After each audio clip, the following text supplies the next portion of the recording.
Hello friends, स्वागत है आप सभी का एक बार फिर से लर्न विद चैनल पर, जिसमें आज हम प्रॉपर्टीज ऑफ बल्क मैटर के पार्ट 7 को करेंगे और इसमें हम फ्लूइड डायनामिक्स को कवर करने जा रहे हैं। ये नया टॉपिक है।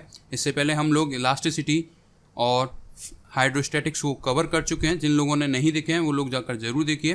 प्रॉपर्टीज ऑफ बल्क मैटर जैसे कि आप लोगों को स्टार्टिंग में बताया था, काफ़ी वाइड यूनिट है, तो इसमें इसलिए इतना टाइम लग रहा है। तो इस लेक्चर में हम लोग पहले फुल कॉन्सेप्ट को कवर करेंगे, फिर कुछ MCQ को कवर करेंगे। तो स्टार्ट करते हैं।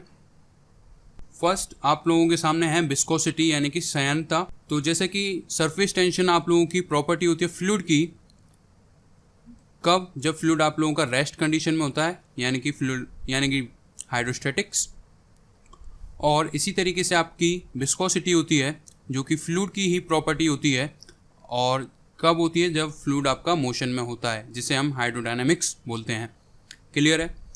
तो विस्कोसिटी एक्चुअल में है क्या? विस्कोसिटी आप लोगों ने सुन रखा होगा, हनी की जो विस्कोसिटी होती है वह ज़्यादा होती है इन कंपैरिजन टू वाटर। यानी कि वाटर आपका काफ़ी तेज़ी से फ्लो कर पाता है और हनी आप लोगों का उतनी तेज़ी से फ्लो नहीं कर पाता है। तो वह किसकी वजह से हो रहा है? वह हो रहा है आपका विस्कोसिटी की वजह से। तो विस्कोसिटी है क्या, ये हम डेफिनेशन के थ्रू समझेंगे। तो विस्कोसिटी आप लोगों की फ्लूइड की प्रॉपर्टी है। फ्लूइड आप लोगों का लिक्विड और गैस होता है, जो कि एक इंटरनल फ्रिक्शनल फोर्स है वो, और वह जब क्रिया में आती है जब आप लोगों का फ्लूइड मोशन में होता है। ठीक है, तो विस्कोसिटी आपकी फ्लूइड की प्रॉपर्टी है और फ्लूइड आपका लिक्विड और गैस है, जिसकी वजह से एक इंटरनल फोर्स एक्ट करती है फ्लूइड के ऊपर, जो कि अपोज करती है relative motion of different layer. यानी जो रिलेटिव मोशन होता है डिफरेंट लेयर्स में, उसे ये अपोज करती है, और इसे हम लोग फ्लूइड फ्रिक्शन भी बोलते हैं। इसे और अच्छी तरीके से समझने के लिए हम लोग एक एग्जांपल लेते हैं। जैसे कि ये एक बीकर है और इसके अंदर वाटर है, और ये एक स्टिर है, छड़ है। इससे आप लोगों ने इसको रोटेट किया,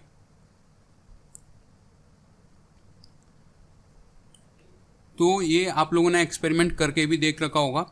जैसे कि ये बाहर के यानी जो आउटर रिंग बन रही है उसकी स्पीड स्लो है, और जो सेंटर में है उसकी स्पीड काफ़ी ज़्यादा है। तो इन दोनों के बीच में क्या हो रहा है? एक रिलेटिव मोशन हो रहा है। क्लियर है? रिलेटिव मोशन क्या होता है? रिलेटिव मोशन को आप लोग इस तरीके से समझ सकते हो, जैसे कि आपके दोनों पैर, एक आगे होता है और एक पीछे होता है। तो इन दोनों के बीच में क्या होता है? Relative motion. और जब जब रिलेटिव मोशन होता है उनके बीच में एक फ्रिक्शनल फोर्स एक्ट करती है। ये हम फ्रिक्शन वाले लेक्चर में कवर कर चुके हैं। तो ये वाली लेयर जो होती है वह क्या करती है? अपनी एडजेसेंट लेयर को, यानी कि अपने पास वाली लेयर को क्या करती है? फास्ट करने की कोशिश करती है। और जो स्लो लेयर है वह अपनी एडजेसेंट लेयर यानी कि जो फास्ट मूविंग लेयर है उसको स्लो करने की कोशिश करती है। आप में से कुछ लोग सोच रहे होंगे कि इसकी स्पीड स्लो क्यों है और इसकी स्पीड फास्ट क्यों है। तो इसका सिंपल सा आंसर है, जैसे कि हम लोगों ने वहाँ पर एडेसिव फोर्स को पढ़ा था। एडेसिव फोर्स क्या होती है? Force between solid layer and the liquid layer. तो एडेसिव फोर्स यहाँ पर ज़्यादा है, जिसकी वजह से इसकी स्पीड कम है, और इससे यह काफ़ी दूर है, तो इसलिए इसमें एडेसिव फोर्स कम है और इसीलिए इसकी स्पीड ज़्यादा है। और जब आप लोग इस स्टिर को छोड़ दोगे तो ये कुछ समय बाद क्या होगा? रुक जाएगा। तो इसका मतलब क्या है? न्यूटन्स लॉ के अकॉर्डिंग कोई भी चीज़ मोशन में जब तक रहती है जब तक उसके ऊपर कोई एक्सटर्नल फोर्स या इंटरनल फोर्स एक्ट नहीं कर रही होती है। तो यहाँ पर एक्सटर्नल फोर्स तो हमने लगाई नहीं इसको रोकने के लिए, तो इसके अंदर एक इंटरनल फोर्स डेवलप हो जाती है, जिसे हम लोग विस्कोसिटी बोलते हैं या इंटरनल फ्रिक्शनल फोर्स बोलते हैं। क्लियर है? आई होप आप सभी को ये क्लियर हुआ होगा। तो चलिए अब हम लोग जानते हैं कॉजेज ऑफ विस्कोसिटी के बारे में। विस्कोसिटी आप लोगों के इंटरमोलिकुलर फोर्सेस की वजह से होती है, जो कि जब इफेक्ट में आती हैं जब आपकी डिफरेंट लेयर लिक्विड की डिफरेंट वेलोसिटीज़ के साथ मूव कर रही होती हैं।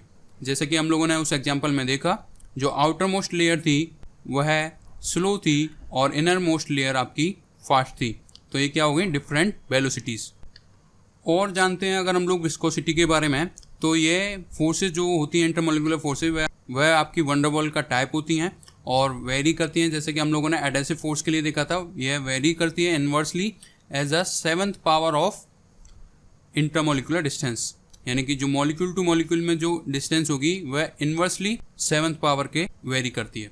क्लियर है। और जैसा कि अभी हम लोग डिस्कस कर चुके हैं, जो फास्ट मूविंग लेयर होती है वह स्लो मूविंग लेयर को फास्ट करना चाहती है, और जो स्लो मूविंग लेयर है वह फास्ट मूविंग लेयर को स्लो करना चाहती है। तो वही यहाँ पर लिखा हुआ है जो अभी हम लोगों ने डिस्कस कर लिया है, ये सिर्फ आपके नोट्स के लिए है।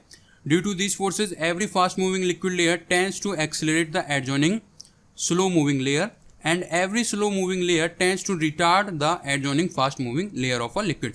तो बहुत ही सिंपल भाषा में लिखा हुआ है, यानी जो फास्ट मूविंग लेयर है वह एक्सेलरेट करना चाहती है स्लो मूविंग लेयर को, और जो स्लो मूविंग लेयर है वह चाहती है रिटार्ड करना हर एक फास्ट मूविंग लेयर को।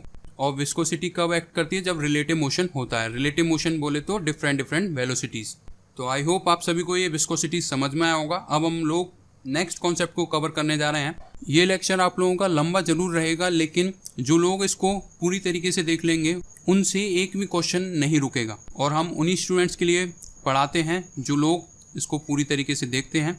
और अगर आप में से 10 स्टूडेंट भी अगर इसको पढ़ते हैं तो हमें कोई फ़र्क नहीं पड़ता, और जो लोग बाद में आते हैं उन्हीं के लिए हम लोग पढ़ा रहे हैं। जिन्हें सिर्फ क्वेश्चंस करने हैं वो लोग क्वेश्चंस जाकर कर सकते हैं। तो एक बार जल्दी से लाइक कर दीजिए और अपने दोस्तों के साथ शेयर जरूर कीजिए। तो चलिए अब हम लोग नेक्स्ट कॉन्सेप्ट को डिस्कस करेंगे, जो कि होगा आपको कोफिशिएंट ऑफ विस्कोसिटी। तो कोफिशिएंट ऑफ विस्कोसिटी को समझने के लिए हम लोग इस डायग्राम की मदद लेंगे। यह आप लोगों की फ्लूइड है या लिक्विड है, जो कि जिसमें ये डिफरेंट लेयर हैं लिक्विड की। जैसे कि आपको अभी पता चल चुका है लिक्विड की लेयर्स होती हैं, तो इसी तरीके से ये आपकी डिफरेंट लिक्विड्स की लेयर है। और जो लेयर फिक्स्ड सरफेस से दूर है उसकी वेलोसिटी सबसे ज़्यादा होगी in comparison to other layer. तो मान लेते हैं इसकी जो वेलोसिटी है वह v प्लस dv है, और इससे नीचे वाले की v है। और जहाँ रिलेटिव मोशन होता है वहाँ फ्रिक्शनल फोर्स एक्ट करती है, तो जो कि एक्ट कर रही है टेंजेंशियली, तो ये आपकी टेंजेंशियली फ्रिक्शनल फोर्स एक्ट कर रही है दोनों लेयर्स के बीच में। और इन दोनों लेयर्स के बीच में जो डिस्टेंस है वह dx है।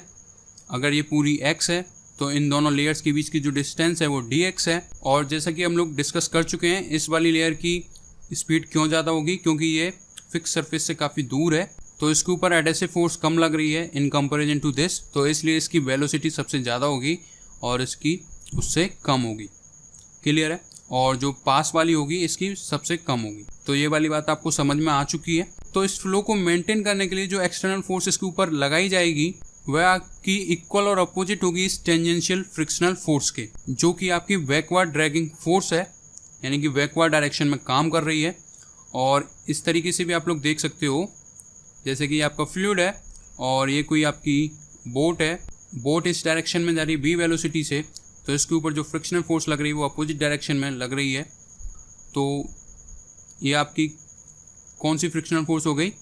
Liquid surface and solid surface के बीच की जो फ्रिक्शन है वो उसे हम बोलते हैं विस्कोसिटी। तो रिलेटिव वेलोसिटी हो गई आप लोगों की dv, और जो दोनों लेयर हैं वो सेपरेट की जा रही है डिस्टेंस dx से। तो जो आपकी फोर्स होगी F वह आपकी डायरेक्टली प्रोपोर्शनल होगी एरिया ऑफ ईच लेयर। जैसे कि ये एक लेयर का एरिया हो गया, F आपकी डायरेक्टली प्रोपोर्शनल होगी एरिया ऑफ ईच लेयर, और आपकी डायरेक्टली प्रोपोर्शनल होगी velocity gradient that is dv over dx। और इसे जब हम लोग कंबाइन करेंगे तो F is directly proportional to area into dv over dx, और प्रोपोर्शनलिटी कांस्टेंट हटेगा तब आप लोगों का नया कांस्टेंट आएगा, जिसे हम बोलेंगे coefficient of viscosity eta a into dv over dx। और ये माइनस साइन रिप्रेजेंट कर रहा है कि जो डायरेक्शन ऑफ वेलोसिटी है वह अपोजिट डायरेक्शन में है फोर्स के, इसलिए यहाँ पर ये नेगेटिव साइन आया है। क्लियर है। तो जो फोर्स होगी फ्रिक्शनल फोर्स होगी वह होगी आप लोगों की minus eta a into dv over dx। तो जो ईटा आया है इसे हम लोग कोफिशिएंट ऑफ विस्कोसिटी बोलते हैं। आई होप आप सभी को ये क्लियर हुआ होगा। जो फ्रिक्शनल फोर्स लिक्विड और सॉलिड सरफेस के बीच में लगती है उसे हम लोग विस्कोसिटी बोलते हैं, और इसका जो कोफिशिएंट है उसे हम लोग ईटा से डिनोट करते हैं। तो यहीं से आपके काफ़ी क्वेश्चंस बनते हैं, तो इसलिए ये फॉर्मूला आपकी कॉपी में नोट होना ज़रूरी है, और ये आप लोगों के पास होना चाहिए। जो फ्रिक्शनल फोर्स है वह आपकी डायरेक्टली प्रोपोर्शनल है एरिया के, और डायरेक्टली प्रोपोर्शनल है वेलोसिटी ग्रेडियंट के। तो चलिए इसी को हम लोग डेफिनेशन की फॉर्म में देखते हैं। Coefficient of viscosity of a liquid is defined as the tangent force, जो कि आप लोगों ने देखा टेंजेंट फोर्स एक्ट हो रही थी बैकवर्ड विस्कस ड्रैग भी बोलते हैं, जिसे हम लोग required to maintain a unit velocity gradient between two parallel layer each of unit area. तो उस चीज़ को मेंटेन करने के लिए, यानी कि उसके वेलोसिटी ग्रेडियंट को मेंटेन करने के लिए दो पैरेलल लेयर के बीच में जिनका एरिया यूनिटी है, उसे हम लोग कोफिशिएंट ऑफ विस्कोसिटी बोलते हैं, जिसे आप लोग ईटा से डिनोट करते हो। वह होगा आप लोगों का tangential stress over velocity gradient. Tangential stress क्या हो जाएगा आप लोगों का, force per unit area over velocity gradient क्या होगा, dv over dx। Tangential stress हम लोगों ने इलास्टिसिटी वाले में कवर किया था। ये अगर आपकी कोई क्यूबिकल बॉडी है और इसकी ये बॉटम सरफेस फिक्स्ड है और इसके ऊपर कोई फोर्स लग रही है टेंजेंशियली, तो इसकी शेप में ये कुछ इस तरीके से परिवर्तन हो जाता है। ये हम लोगों ने वहाँ पर डिस्कस किया था। तो इस समय जो इसके अंदर इंटरनल रिस्टोरिंग फोर्स डेवलप होगी तो उसे हम लोग टेंजेंशियल स्ट्रेस बोलते हैं, जो कि हमने इलास्टिसिटी में काफ़ी अच्छी तरीके से डिस्कस किया था। ये आप सभी को याद होगा। तो ईटा इक्वल्स टू क्या हो जाएगा, F upon A over dv over dx, जो कि आप लोग देख सकते हो। आई होप आप सभी को क्लियर होगा। Coefficient of viscosity equals to F upon A over dv over dx। तो चलिए अब हम लोग बात कर लेते हैं एग्जाम पॉइंट ऑफ व्यू से क्या इंपॉर्टेंट है आप लोगों के लिए। डायमेंशनल फॉर्मूला, ईटा का जो डायमेंशनल फॉर्मूला है वह कई बार पूछा जा चुका है, यानी कि कोफिशिएंट ऑफ विस्कोसिटी का डायमेंशनल फॉर्मूला पिछली बार 2 या 3 पेपर में पूछा गया था। तो ये आप सभी को याद होना चाहिए, और अगर आपको याद नहीं होता है तो सिंपली आप लोग इसको निकाल सकते हो। अगर आप लोगों ने ये कॉन्सेप्ट को देख लिया है तो अब आप लोग इसे खुद ही निकाल सकते हो। तो ईटा इक्वल्स टू क्या है, टेंजेंशियल स्ट्रेस जो कि है force per unit area over velocity gradient, जो कि dv ओवर dx है। तो dx आप लोगों का ऊपर पहुंच जाएगा। फोर्स का होता है mlt-2, dx आपकी डिस्टेंस है तो इसका हो जाएगा l, और एरिया का होगा l स्क्वायर, और dv क्या आपकी वेलोसिटी है तो ये हो जाएगा lt-1। तो l से l कैंसिल, एक l से एक स्क्वायर कैंसिल, तो ये हो जाएगा ml-1 t-1। क्लियर है, एक नेगेटिव पावर से एक नेगेटिव पावर कम हो जाएगी।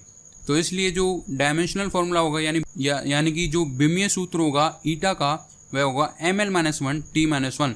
कई बार पूछा गया है, तो आप लोग इसे अपनी कॉपी में नोट जरूर कर लीजिए। और अब हम लोग बात करेंगे यूनिट ऑफ ईटा, यानी कि कोफिशिएंट ऑफ विस्कोसिटी की क्या यूनिट होगी। तो ऐसा यूनिट आप लोग निकाल सकते हो, न्यूटन सेकंड पर मीटर स्क्वायर। इसे भी आप लोगों को याद करने की ज़रूरत नहीं है। आप लोग इसे अगर ड्राइव कर सकते हो तो आप लोग इसे ड्राइव कीजिए, वरना आप लोग इसे याद कर सकते हो। तो जैसा कि यहाँ से देखिए, फोर्स की होती है न्यूटन, dx की हो गई मीटर, एरिया का होगा मीटर स्क्वायर, और dv की हो गई मीटर पर सेकंड। तो सेकंड को हम ले जाते हैं ऊपर, मीटर से मीटर कैंसिल, तो ये कितना हो जाएगा, न्यूटन सेकंड पर मीटर स्क्वायर। और इसी के ऊपर हम एक क्वेश्चन भी करेंगे जिससे आपको यूनिट को और कन्वर्ट करना आ जाएगा।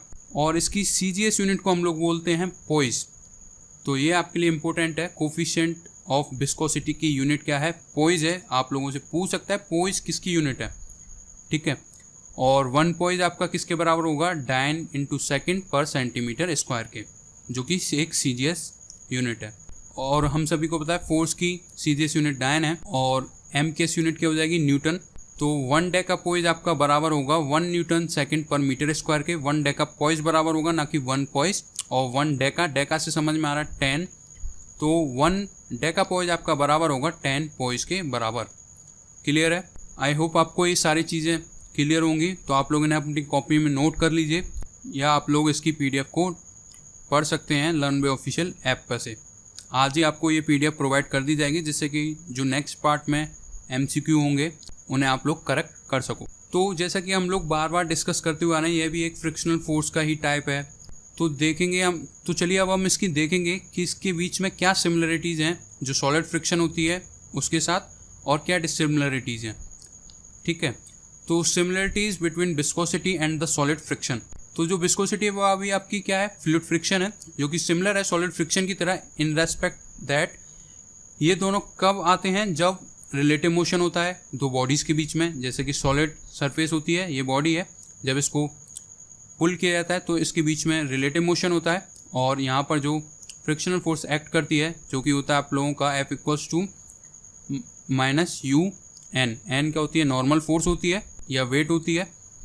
तो फ्रिक्शनल फोर्स आप लोगों की ये होती है। और जो लिक्विड सरफेस में फ्रिक्शनल फोर्स लगती है उसे हम लोग विस्कोसिटी बोलते हैं, जो कि आपका बराबर होता है F equals to -N minus eta A into dv over dx। Clear है। और ये दोनों अपोज करते हैं रिलेटिव मोशन को, यानी कि सापेक्ष गति का विरोध करते हैं, और वो था ड्यू टू मॉलिक्यूलर फोर्सेस, दोनों मॉलिक्यूलर फोर्सेस की वजह से होते हैं। तो ये तो थी कुछ सिमिलरिटीज। अब बात कर लेते हैं इसके बीच में क्या डिसिमिलरिटीज हैं, यानी कि इन दोनों के बीच में क्या अंतर है। ये अभी इंग्लिश में लिखा हुआ है, इसके नेक्स्ट पेज में हिंदी में है, तो आप लोग वहाँ से नोट कर सकते हो। विस्कोसिटी डिफरेंट होती है सॉलिड फ्रिक्शन से in respect that viscous force आपकी एक्ट करती है दो लेयर्स के बीच में, जो कि डिपेंड करती है किसके ऊपर, एरिया ऑफ द लेयर। जैसे कि हम लोगों ने देखा F equals to minus eta into D B over D X, तो ये एरिया के ऊपर डिपेंड कर रही है। रिलेटिव वेलोसिटी, ये रिलेटिव वेलोसिटी के ऊपर भी डिपेंड कर रही है।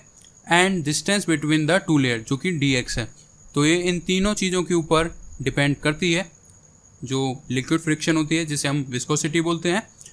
और अगर हम बात करें सॉलिड फ्रिक्शन की, जो कि इंडिपेंडेंट होती है इन चीज़ों के ऊपर, जो कि आपका एरिया ऑफ कॉन्टैक्ट सरफेस, यानी जो कॉन्टैक्ट सरफेस का जो एरिया होता है वह इसको इंडिपेंडेंट होती है, और जो रिलेटिव वेलोसिटी होगी इन दोनों के बीच में उसके ऊपर भी वह इंडिपेंडेंट होती है। तो जो आपकी सॉलिड फ्रिक्शन है वह किसके ऊपर डिपेंड करती है, नेचर ऑफ सरफेस और वेट के ऊपर डिपेंड करती है, और उस मटेरियल के ऊपर डिपेंड करती है जिसके वह कांटेक्ट में आ रहा है। क्लियर है? तो यही आप लोगों का हिंदी में लिखा हुआ है, आप लोग इसका स्क्रीनशॉट ले सकते हो या नोट कर सकते हो।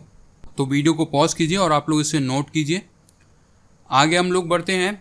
अब हम लोग बात करेंगे most important factor, that is variation of viscosity या effect on viscosity.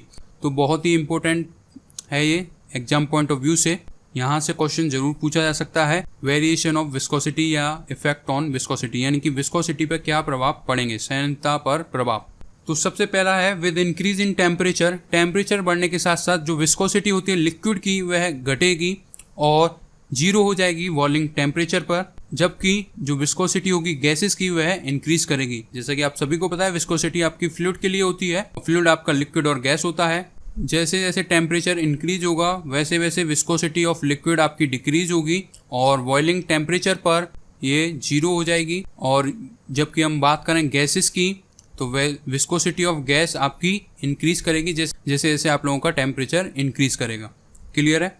Next point है आप लोगों का विद इंक्रीज इन प्रेशर, यानी कि दाब के बढ़ने के साथ साथ जो विस्कोसिटी होगी लिक्विड की वह इंक्रीज करेगी, जबकि जो वाटर की विस्कोसिटी होगी वह डिक्रीज करेगी। यहाँ पर ये एक्सेप्शन है, लिक्विड में आपकी सारी चीज़ें आती हैं, ऑयल हुआ, वाटर हुआ, लेकिन वाटर की जो विस्कोसिटी है वह प्रेशर के साथ साथ डिक्रीज होगी, जबकि बाकी की सभी की जो विस्कोसिटी है वह इंक्रीज करेगी।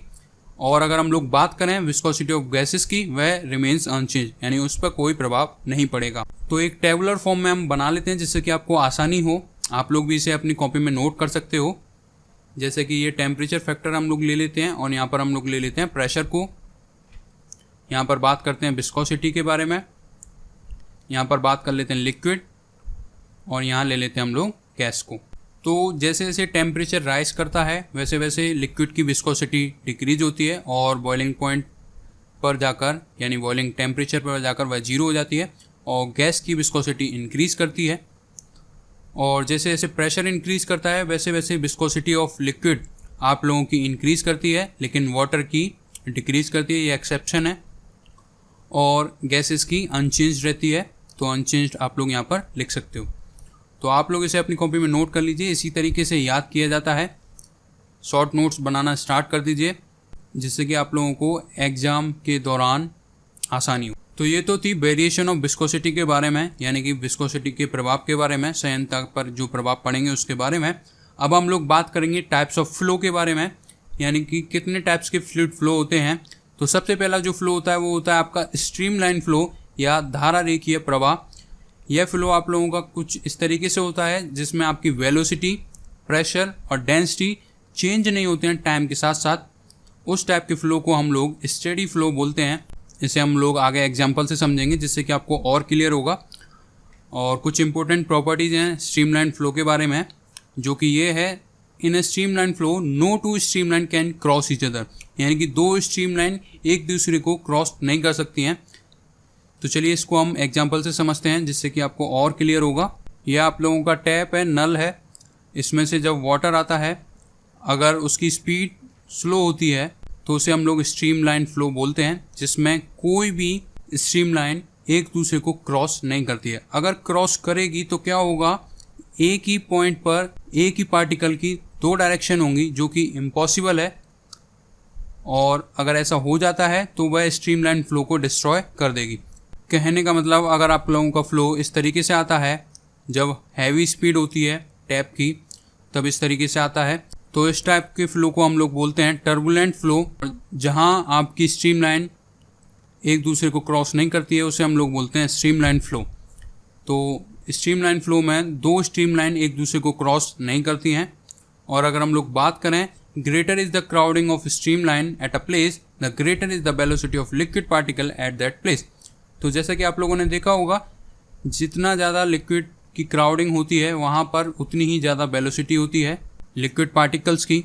और इसका उल्टा भी है, जैसे जैसे अगर क्राउडिंग कम है तो उस समय उसकी जो वेलोसिटी है वह काफ़ी कम होगी। क्लियर है? तो ये कुछ इंपॉर्टेंट प्रॉपर्टीज हैं स्ट्रीमलाइन फ्लो की। और अब हम लोग बात करेंगे second type of flow, that is laminar flow. Laminar flow आप लोगों का, जिसे हम लोग इस तरह का प्रवाह भी बोलते हैं। लेमिनार फ्लो में जो पार्टिकल्स होते हैं वह आपके लेमिनाज में, यानी कि परत में मूव करते हैं, जिसमें एक लेयर स्लाइड होती है दूसरी लेयर के ऊपर विदाउट कॉजिंग इंटरफेरेंस। इंटरफेरेंस का क्या मतलब है, जैसे कि ये आप लोगों का वाटर आ रहा है टैप में से, तो ये आप लोगों को कुछ इस तरीके से नहीं दिखता, यानी कि आपको एक सिंगल नहीं दिखता, बिल्कुल इस तरीके से। अगर इस तरीके से दिख जाएगा तो इसके बीच में इंटरफेरेंस हो जाएगा, तो उसे हम लेमिनार फ्लो नहीं बोलेंगे। क्लियर है? तो लेमिनार फ्लो में जो एक लेयर स्लाइड करेगी दूसरी लेयर के ऊपर विदाउट कॉजिंग इंटरफेरेंस, उसे हम लोग लेमिनार फ्लो या स्ट्रीमलाइन फ्लो बोलेंगे। क्लियर है? इसे भी हम लोग स्ट्रीमलाइन फ्लो बोलते हैं, तो कंफ्यूज मत कीजिएगा कि लेमिनार फ्लो और स्ट्रीमलाइन फ्लो एक ही है। इसे हम लोग स्ट्रीमलाइन फ्लो ही बोलते हैं। तो चलिए अब हम लोग बात कर लेते हैं third type of flow, that is turbulent flow, यानी कि विक्षुब्ध प्रवाह या अशांत प्रवाह। तो यह जब होता है जब आपकी फ्लूइड की जो वेलोसिटी है वह काफ़ी ज़्यादा हो जाती है, उसे हम लोग टर्बुलेंट फ्लो बोलते हैं। टर्बुलेंट फ्लो में जो पार्टिकल्स का मोशन होता है या मूवमेंट होती है वह जिग-जैग वे में होती है, जैसे कि हम लोगों ने देखा। तो जब वेलोसिटी काफ़ी ज़्यादा होती है इनकी, तो ये टर्बुलेंट फ्लो में कन्वर्ट हो जाती है। तो कितनी वेलोसिटी ज़्यादा होनी चाहिए जिससे कि हम ये डिसाइड कर सकें कि ये फ्लो टर्बुलेंट है या लेमिनार फ्लो है, उसे हम लोग बोलते हैं क्रिटिकल वेलोसिटी। अगर क्रिटिकल वेलोसिटी से नीचे अगर आपका लिक्विड फ्लो कर रहा है तो वह आपका स्ट्रीमलाइन होगा या लेमिनार फ्लो होगा, लेकिन अगर उससे ऊपर चला जाता है तो वह फ्लो आपका टर्बुलेंट बन जाएगा। क्लियर है? और क्रिटिकल वेलोसिटी की अगर हम लोग बात करें कि इसका कोई एक नंबर भी हो सकता है, तो जी हाँ, उसका एक नंबर होता है जिसे हम लोग रेनॉल्ड नंबर बोलते हैं। रेनॉल्ड नंबर आप लोगों का एक डायमेंशनलेस नंबर है जो कि आपको एक अप्रॉक्सीमेट आइडिया देगा फ्लो के बारे में। तो जिसे हम लोग वी डी रो ओवर ईटा से डिनोट करते हैं। वी आप लोगों की क्रिटिकल वेलोसिटी है लिक्विड की, और डी आप लोगों का डायमीटर है जिस ट्यूब में वह फ्लो कर रहा है। और आपके सिलेबस में सिर्फ सिलेंड्रिकल ट्यूब है, यानी कि स्क्वायर ट्यूब नहीं होगी। तो यहाँ पर डायमीटर लिया जाएगा ट्यूब का, और रो आपकी डेंसिटी ऑफ फ्लूइड है या डेंसिटी ऑफ लिक्विड है, और ईटा आप लोगों का कोफिशिएंट ऑफ विस्कोसिटी है। क्लियर है? तो रेनॉल्ड नंबर आप लोगों का एक डायमेंशनल लेस नंबर है जो कि आपको एक आइडिया देगा, अप्रॉक्सीमेट आइडिया फ्लो के बारे में। किस तरीके से देगा, जैसे कि आप लोगों का रेनॉल्ड नंबर 2200 से लेस देन है तो वो आपका फ्लो स्टेडी होगा, यानी कि लेमिनार फ्लो होगा, या आप लोगों का स्ट्रीमलाइन फ्लो होगा। और अगर यह इक्वल टू हो जाता है तो उस समय फ्लो आपका अनस्टेबल होगा, यानी कि स्टडी नहीं रहेगा। और अगर एनआर आपका ग्रेटर देन 2200 से हो जाता है तो फ्लो आपका टर्बुलेंट बन जाएगा, जिसमें जो फ्लो होगा वो आपका जिग-जैग वे में मोशन करेगा। क्लियर है? और यह सभी आपकी सिलेंड्रिकल पाइप्स के लिए बात हो रही है। आई होप आप सभी को ये रेनॉल्ड नंबर समझ में आया होगा, जिसकी मदद से हम लोग फ्लो को पहचान सकते हैं। आपको अगर रेनॉल्ड नंबर दे रखा है तो आप लोग पहचान सकते हो कि वह फ्लो आपका टर्बुलेंट है या स्टेडी है या अनस्टेबल है। तो चलिए आगे बढ़ते हैं। अब हम लोग बात करेंगे स्टोक्स लॉ के बारे में। तो स्टोक्स लॉ की ज़रूरत हमें क्यों पड़ी, सबसे पहले ये समझ लीजिए। तो जैसे कि हम लोगों ने विस्कस फोर्स देखा, तो वह आप लोगों का सॉलिड सरफेस और लिक्विड सरफेस के बीच में जो फ्रिक्शनल फोर्स लगती है उसको भी बताता है कि ये आपकी कोई बोट है। और जो कि v वेलोसिटी से इस डायरेक्शन में जा रही है, तो जो लिक्विड सरफेस और सॉलिड सरफेस के बीच में फ्रिक्शनल फोर्स लगेगी उसे हम लोग विस्कस फोर्स बोलते हैं। और वह हम लोगों ने निकाला था F equals to minus eta A into dV/dx। तो स्टोक्स लॉ की ज़रूरत क्यों पड़ी? अगर कोई ऑब्जेक्ट इनसाइड द लिक्विड अगर ट्रैवल करता है तो उसके ऊपर सेम विस्कस फोर्स नहीं लगेगी। कहने का मतलब जितनी बॉडी नीचे होगी उसके ऊपर उतना ही ज़्यादा विस्कस फोर्स लगेगा। जैसा कि आप लोगों को पता होगा, जितना अंदर आप लोग जाते जाते हो उतना ही तैरना मुश्किल हो जाता है, स्विम करना मुश्किल हो जाता है। तो स्टोक्स लॉ आपको यही फोर्स के बारे में बताएगा, जो फ्रिक्शनल फोर्स अब लगेगी वह किस तरीके से वेरी करेगी। तो कॉन्सेप्ट आपको समझ में आया क्यों हमें इसकी ज़रूरत पड़ी स्टोक्स लॉ की? तो इसीलिए हमें स्टोक्स लॉ की ज़रूरत पड़ी। तो आप लोग इसे देख सकते हो, the viscous force backward force है ऑन अ मूविंग ऑब्जेक्ट, जो कि एक स्पेरिकल हम लोग ले लेते हैं, क्योंकि अगर हम सभी शेप के लिए पढ़ेंगे तो काफ़ी वाइड हो जाएगा, जो कि आपके सिलेबस में नहीं है। Inside a fluid depends upon, inside the fluid भी आपका डिपेंड करेगा shape and size of the object. अगर हम शेप की बात करें तो डिफरेंट डिफरेंट शेप हो जाएगी, तो स्टडी करना काफ़ी मुश्किल हो जाएगा, इसीलिए यहाँ पर स्पेरिकल बोला गया है। तो यह आपका shape and size of object पर डिपेंड करेगा। And speed of the viscosity and the viscosity of the fluid यानी कि ईटा पर। तो इस तरीके से जो फोर्स आपकी डिपेंड करेगी और वह आपका बराबर होगा F equals to 6 pi eta VR। R is the radius of sphere. तो यह हमारा स्टोक्स लॉ बताता है। और आप लोग इसको किस तरीके से याद रखिएगा, आपसे एग्जाम में किस तरीके से पूछा जा सकता है, जो कि हम क्वेश्चंस के रूप में भी डिस्कस करेंगे। आपको शॉर्ट नोट्स के लिए बता देते हैं। आपको ये याद रखना है, स्टोक्स लॉ में जो विस्कस फोर्स है वह आप लोगों की, स्टोक्स लॉ ना बोलकर आप लोग इसे इस तरीके से याद रखिएगा, इनसाइड फ्लूइड जो विस्कस फोर्स है वो आपकी डायरेक्टली प्रोपोर्शनल होगी वेलोसिटी के, रेडियस के एंड ईटा के। क्लियर है? आई होप आप सभी को स्टोक्स लॉ समझ में आया होगा। तो चलिए अब हम लोग बात करेंगे टर्मिनल वेलोसिटी के बारे में। तो ये कॉन्सेप्ट क्या है इसको भी हम लोग समझ लेते हैं। यह कॉन्सेप्ट आपका वर्टिकल फॉल को बताता है, यानी कि अगर कोई बॉडी वर्टिकली फ्लूइड में फॉल करती है तो उस समय टर्मिनल वेलोसिटी का यूज़ किया जाता है। और तो चलिए इसको एक एग्जांपल से समझते हैं, जिससे आपको और क्लियर होगा टर्मिनल वेलोसिटी क्या होती है। फिर उसके बाद हम लोग टर्मिनल वेलोसिटी की डेफिनेशन को देखेंगे। ये आप लोगों का फ्लूइड है और इसमें कोई ऑब्जेक्ट वर्टिकली डाउनवर्ड नीचे आ रहा है, तो इसके ऊपर दो फोर्स वर्क करेंगी। एक होगी आप लोगों की अप थ्रस्ट, जिसे हम यू से डिनोट कर रहे हैं, और एक होगी आप लोगों की विस्कस फोर्स, जो कि अपोजिट डायरेक्शन में लगेगी। तो अप थ्रस्ट जैसा कि आप सभी को पता है, फ्लूइड को अगर डिस्प्लेस किया जाएगा तो अप थ्रस्ट लगेगा, और जो डाउनवर्ड फोर्स है वो आपकी W है।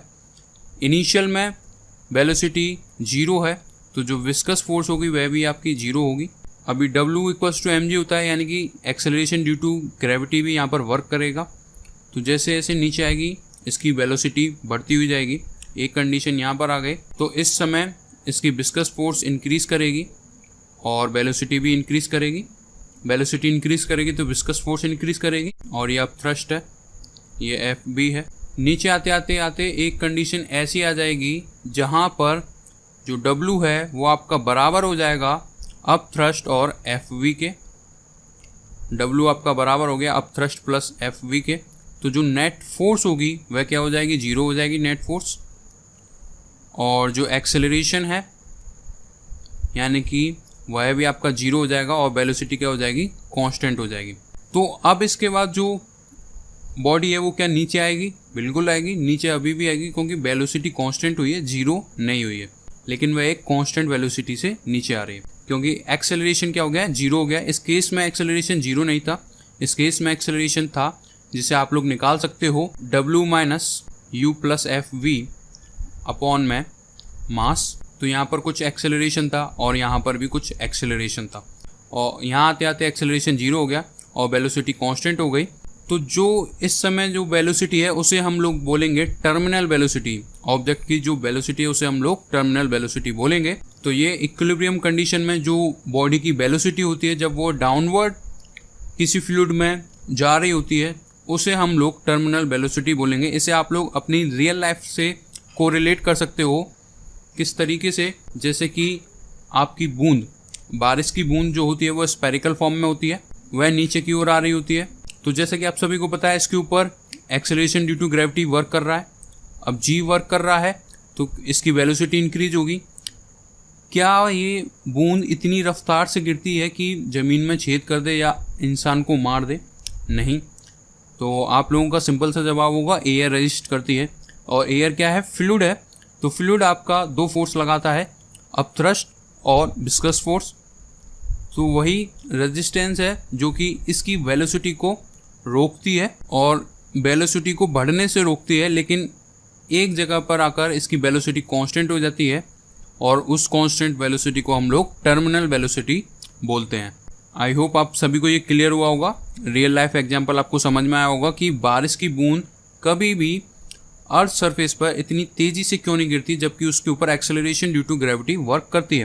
तो आपका सिंपल सा आंसर है एयर जो कि फ्लूइड है वह क्या लगाती है? दो वल लगाती है अपवर्ड डायरेक्शन में, जो कि होता है यू अपथ्रस्ट और एक होता है आपका विस्कस फोर्स। क्लियर है? और आफ्टर सम टाइम जो वेलोसिटी हो जाती है उस ऑब्जेक्ट की उसे हम लोग टर्मिनल वेलोसिटी बोलते हैं। आई होप आप सभी को ये क्लियर हुआ होगा। तो चलिए इसे हम डेफिनेशन से देखते हैं। When a sphere falls vertically under a gravity in a viscous fluid, three forces act on it. Number 1 its weight acting downward, upthrust acting upward due to weight of fluid displaced, and third viscous force F acting upward। तो ये अभी हम लोगों ने देखा, तो ये आपके नोट्स के लिए है और वह किस तरीके से वेरी करेगा वह आप लोग इस फॉर्मूले से निकाल सकते हो। Vt equals to 2r square rho minus sigma into G upon में 9 ईटा। सिग्मा क्या है? Density of material. रो क्या है? डेंसिटी ऑफ लिक्विड या डेंसिटी ऑफ फ्लूइड, यहाँ पर एयर है। और जी एक्सेलरेशन ड्यू टू ग्रेविटी है। और ईटा आप लोगों का कोफिशिएंट ऑफ विस्कोसिटी है। और आर आप लोगों की रेडियस ऑफ स्फीयर है। तो इस तरीके से आप लोग इसे नोट कर सकते हो। और एग्जाम पॉइंट ऑफ व्यू से आपको इसको किस तरीके से याद करना है? वीटी आप लोगों की डायरेक्टली प्रोपोर्शनल है आर स्क्वायर के। डायरेक्टली प्रोपोर्शनल है आप लोगों की वीटी रो और सिग्मा के, रो माइनस सिग्मा के। और डायरेक्टली प्रोपोर्शनल है आपकी जी के। और इन्वर्सली प्रोपोर्शनल है ईटा के। क्लियर है? तो ये सभी पॉइंट आपको नोट करने होंगे।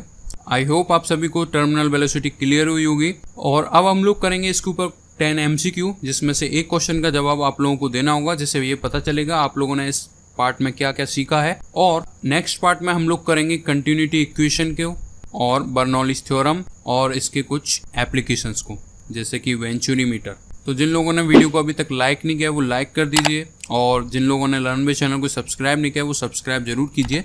नेक्स्ट पार्ट में आप लोगों को कंटिन्यूटी इक्वेशन और बर्नौलीज थ्योरम मिलेगी। तो चलिए अब हम लोग स्टार्ट करने जा रहे हैं MCQ को। फर्स्ट क्वेश्चन आपके सामने, an ideal lubricant have the property of, यानी कि एक आदर्श स्नेहक के क्या गुणधर्म है? हाई विस्कोसिटी यानी कि उच्च संयनता, हाई डेंसिटी यानी कि उच्च घनत्व, सी हाई सरफेस टेंशन यानी कि उच्च पृष्ठ तनाव, या ऑप्शन नंबर डी इनमें से कोई नहीं।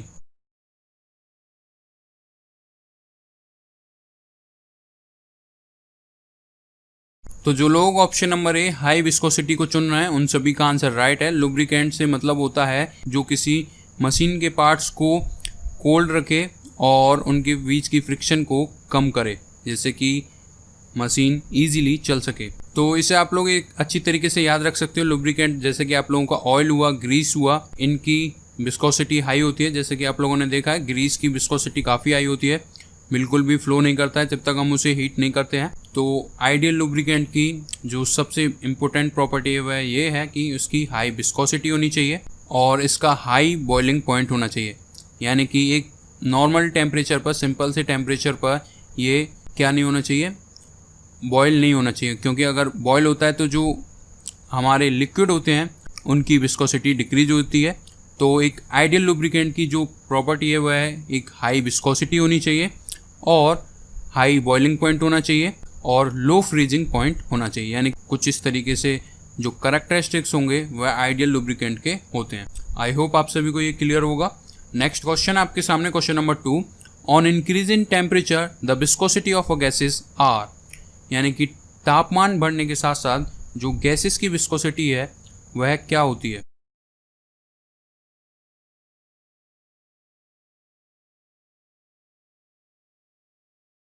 तो जो लोग ऑप्शन नंबर सी इंक्रीजेस को चुन रहे हैं उन सभी का आंसर राइट है। जैसे कि आप लोगों को बताया था, जैसे जैसे टेम्परेचर बढ़ता है लिक्विड की विस्कोसिटी डिक्रीज होती है और बॉइलिंग पॉइंट पर वह जीरो हो जाती है, जबकि गैसेस की विस्कोसिटी इंक्रीज होती है। और प्रेशर की कंडीशन में जब प्रेशर बढ़ता है तो विस्कोसिटी ऑफ लिक्विड बढ़ती है लेकिन वाटर की घटती है और गैसेस की अनचेंज्ड रहती है। तो इस कंडीशन में ऑप्शन नंबर सी यहाँ पर करेक्ट होगा। जिन लोगों ने ऑप्शन नंबर सी को चुना है उन सभी का आंसर राइट है।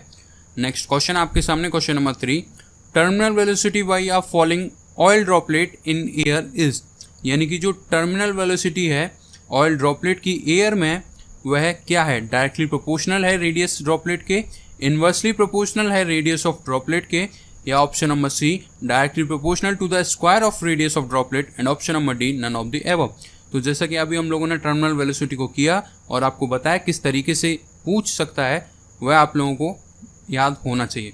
फॉर्मूला याद रहे या ना रहे, लेकिन आपको ये ज़रूर पता रहना चाहिए कि वह रेडियस के किस तरीके से प्रोपोर्शनल है और ईटा से किस तरीके से प्रोपोर्शनल है, या एक्सेलरेशन ड्यू टू ग्रेविटी से किस तरीके से प्रोपोर्शनल है। तो जो लोग option number C directly proportional to the square of radius of droplet को चुन रहे हैं, यानी ऑप्शन नंबर सी, उन सभी का आंसर राइट है। जैसे कि हमने देखा VT इक्वल्स टू होता है 2/9 R square rho minus sigma into G over eta. तो ये आप लोगों का टर्मिनल वेलोसिटी है जिसमें VT आपकी डायरेक्टली प्रोपोर्शनल है R स्क्वायर की। क्लियर है। नेक्स्ट क्वेश्चन आपके सामने, question number 4, viscous force act on a moving sphere of radius r inside a viscous liquid is directly proportional to। एक स्पीयर है जो कि विस्कस लिक्विड में मूव कर रहा है, तो उसके ऊपर जो विस्कस फोर्स है वह किस तरीके से डायरेक्टली प्रोपोर्शनल होगी?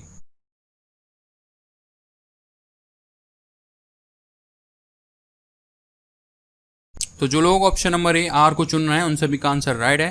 तो इस टाइप की विस्कस फोर्स निकाली जाती है स्टोक्स लॉ द्वारा, और स्टोक्स लॉ होता है F equals to 6 pi eta r v. तो F is directly proportional to R, यानी कि ऑप्शन नंबर ए यहाँ पर करेक्ट होगा। आई होप आपको ये क्वेश्चंस आ रहे होंगे, बहुत ही सिंपल क्वेश्चन लग रहे होंगे अब आपको। आगे बढ़ते हैं। नेक्स्ट क्वेश्चन आपके सामने, क्वेश्चन नंबर 5, ऐसा unit of the coefficient of viscosity is, यानी कि जो कोफिशिएंट ऑफ विस्कोसिटी है यानी कि संयोजकता के गुणांक की जो ऐसा इकाई है वह क्या होगी?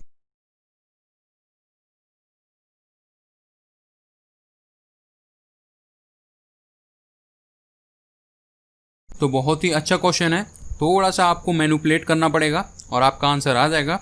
और जो लोग ऑप्शन नंबर सी किलोग्राम पर मीटर सेकंड को चुन रहे हैं उन सभी का आंसर राइट है।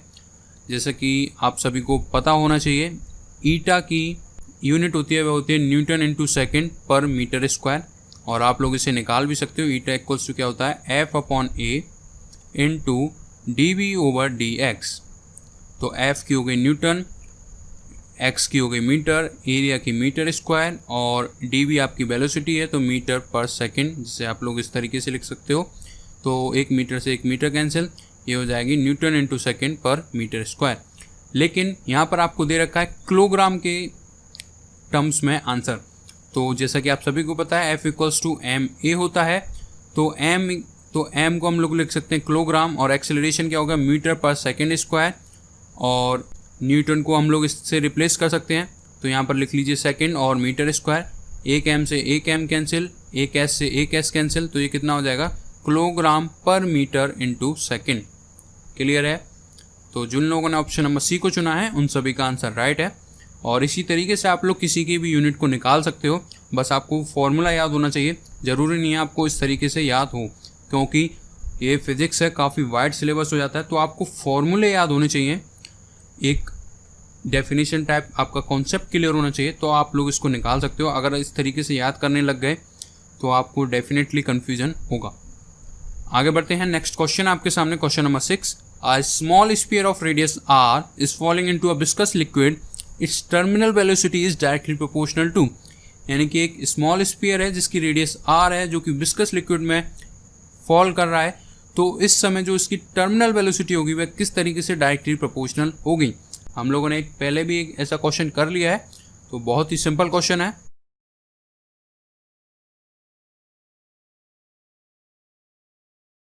तो जो लोग option number c r square को चुन रहे हैं उन सभी का आंसर राइट है। वी टी इक्वल्स टू क्या है 9/2/9 r square into g over eta. तो जो वी टी है वो आपकी डायरेक्टली प्रोपोर्शनल है आर स्क्वायर के रेडियस ऑफ द स्फीयर। आगे बढ़ते हैं नेक्स्ट क्वेश्चन आपके सामने, question number 7। With increase in temperature viscosity of the most of the liquids are, यानी कि तापमान बढ़ने के साथ साथ ज़्यादातर तरल की जो संयनता है वह क्या होती है, घटती है, चेंज नहीं होती है, बढ़ती है या पहले बढ़ती है फिर घटती है।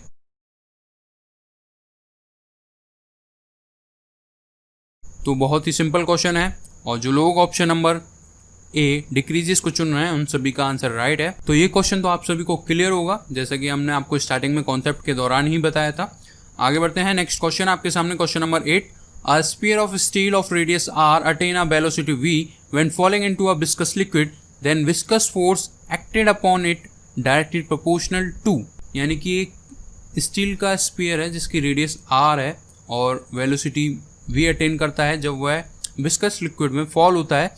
तो इस समय जो विस्कस फोर्स होगी इसके ऊपर जो डायरेक्टली प्रोपोर्शनल एक्ट कर रही है वह क्या होगी।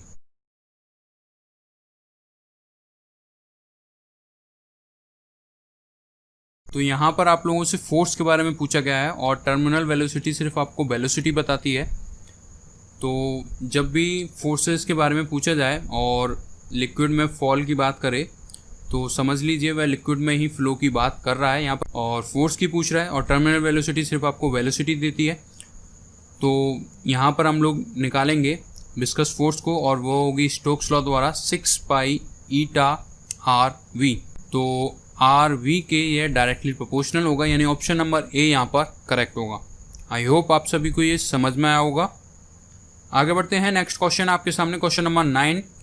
Streamline motion is that motion in which there is a, यानी कि स्ट्रीमलाइन यानी धारा रेखीय प्रवाह का वह प्रवाह है या गति है जिसमें लॉन्गिट्यूडनल वेलोसिटी ग्रेडियंट होता है, रेडियल वेलोसिटी ग्रेडियंट होता है या दोनों होते हैं या इनमें से एक भी नहीं।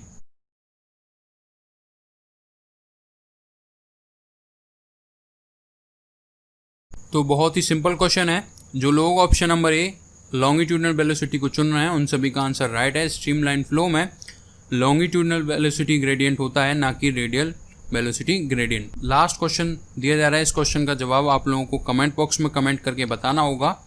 क्वेश्चन नंबर 10 है with rise in temperature the coefficient of viscosity of gas are. तो आप लोगों को इस क्वेश्चन का जवाब कमेंट बॉक्स में कमेंट करके बताना होगा। और अब हम लोग डिस्कस करेंगे प्रीवियस वीडियो के क्वेश्चन को। तो क्वेश्चन नंबर 20 ये था आप लोगों के सामने, the excess pressure inside a spherical drop of water is 4 times that of another drop, then their respective mass ratio is. तो आपको एक्सेस प्रेशर का रेशियो दे रखा है P1:P2 हम लोग कर सकते हैं, वह हो जाएगा आप लोगों का 4:1। ये आपकी बिग ड्रॉप है और ये आपकी स्मॉल ड्रॉप है। तो एक्सेस प्रेशर का रेशियो आपको दे रखा है 4:1। तो जैसा कि आप सभी को पता है प्रेशर आपका इन्वर्सली प्रोपोर्शनल होता है रेडियस के एक्सेस प्रेशर। तो इनकी जो रेडियस का रेशियो होगा वह क्या हो जाएगा R1:R2 इज 1:4। तो अब हमें निकालना है मास। तो जैसा कि आप सभी को पता है density equals to mass per unit volume होता है। तो हम मास यहीं से निकालेंगे। मास 1 इक्वल्स टू क्या हो जाएगा, वॉल्यूम हो जाएगा स्फेरिकल है तो 4/3 पाई आर क्यूब, R1 का क्यूब इंटू डेंसिटी। तो डेंसिटी तो आप लोगों की सेम रहेगी क्योंकि दोनों वाटर की हैं। और सेकंड वाले का जो रेशियो होगा M2 4/3 पाई R2 क्यूब इंटू रो। तो ये कैंसिल से कैंसिल। तो जो M1 M2 का रेशियो होगा वह हो जाएगा आप लोगों का R1 क्यूब ओवर R2 का होल क्यूब। तो जो आपकी R2 है यहाँ से आप लोग निकालें R1 over R2 equals to 1/4। तो ये हो जाएगा 4R1 इक्वल्स टू R2, यानी कि जो R2 है वो आपकी 4 टाइम्स है R1 के, ये R1। तो R1 से R1 कैंसिल, तो 1:64 आप लोगों का क्या हो जाएगा रेशियो। तो जिन लोगों ने ऑप्शन नंबर डी को चुना था उन सभी का आंसर राइट है। और जिन लोगों से ये क्वेश्चन नहीं हुआ वो समझ लीजिए आपकी तैयारी अभी भी सही से नहीं चल रही है, क्योंकि बहुत ही सिंपल था। सिर्फ आपको ये पता होना चाहिए R1:R2 का रेशियो क्या रहेगा, बाकी सब आपकी बेसिक मेंस्ट्रुएशन है जो सभी को आनी चाहिए। आई होप आप सभी को हाइड्रोडायनेमिक्स का ये पार्ट समझ में आया होगा। तो प्लीज़ वीडियो को लाइक कीजिए, और अगर आपका कोई डाउट रह जाता है तो प्लीज़ कमेंट करके ज़रूर बताइए। और एक आप लोगों की स्ट्रेटेजिक वीडियो या गाइड वीडियो आपकी आने वाली है, तो उसमें हम लोग डिस्कस करेंगे रिलेवेंट बुक के बारे में, क्या आपकी वीडियोस को देखकर एयरफोर्स का एग्ज़ाम क्लियर हो सकता है उसके बारे में, और स्ट्रेटेजी के बारे में। और अगर आपको कुछ और डिस्कस करवाना है तो प्लीज़ आज कमेंट जरूर कीजिएगा। और अगर अभी तक आप लोगों ने लर्न विद चैनल को सब्सक्राइब नहीं किया है तो प्लीज़ रेड बटन पर क्लिक करके चैनल को सब्सक्राइब कीजिए। सब्सक्राइब करना आपके लिए है, क्योंकि जब आप लोग सब्सक्राइब करोगे तो नोटिफिकेशन जब ही आएगा आप लोगों के पास। और PDF के लिए आप लोग डाउनलोड कर सकते हो लर्नवे ऑफिशियल ऐप को और लर्नवे ऑनलाइन टेस्ट ऐप को प्रैक्टिस के लिए। तो मिलते हैं इसी प्रकार से नेक्स्ट वीडियो में, तब तक के लिए घर पे रहिए, सेफ रहिए। Thank you.